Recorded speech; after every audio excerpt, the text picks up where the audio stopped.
Eee, Bagaimanapun Indonesia itu adalah produsen CPO terbesar dunia, ya, dan ekspor Indonesia pasti cukup signifikan.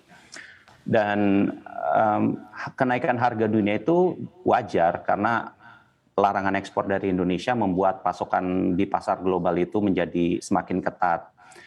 Produksi Malaysia sendiri itu belum bisa menutupi kehilangan pasokan dari Indonesia.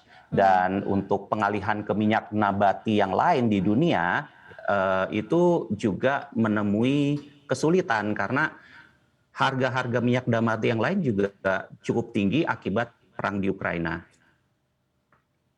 Mhm. Oke, berarti memang ada berbagai macam hal dan berbagai macam faktor ya. Tapi kalau dilihat dari positioning saat ini memang karena murni penghentian ekspor dari Indonesia sehingga lonjakan harga terus terjadi atau karena ada faktor lain sebenarnya yang membuat lonjakan ini terus terjadi nih Pak Isa?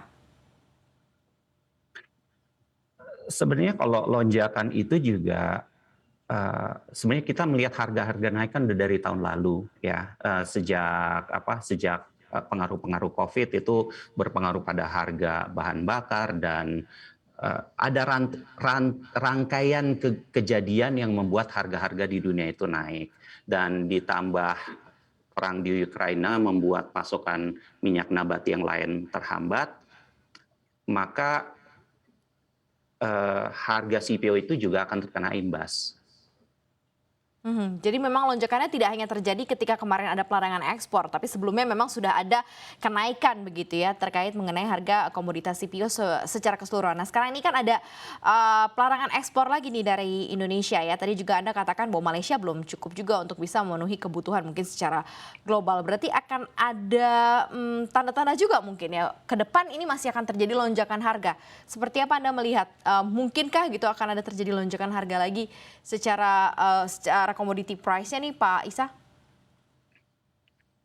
Iya, bagaimanapun harga itu akan terbentuk dari supply dan demand. Selama supply-nya itu terhambat dan demand-nya terus ada, itu dengan kelebihan demand dan terhambatnya supply pasti akan mendorong harga-harga ke atas sih.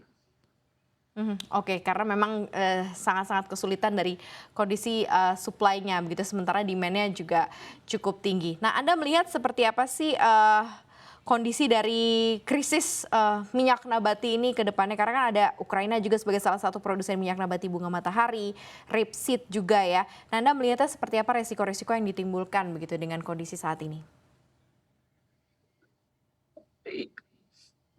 Kalau risiko sih, risiko buat global yaitu harga ya. Kalau di Indonesia sendiri, dengan kita tertutup dari perdagangan dunia, ya harga-harga di Indonesia akan lebih terkendali sih. Tapi untuk dunia, kemungkinan harganya memang masih akan terus meningkat. Mhm, oke. Kira-kira Anda melihat, level-level berapa yang mungkin akan dibentuk begitu ya setelah usai ini 6.400-an begitu ya. Nah lonjakan-lonjakan berapa lagi sih kalau, bisa dipantau begitu saat ini yang Anda lihat Pak Isa?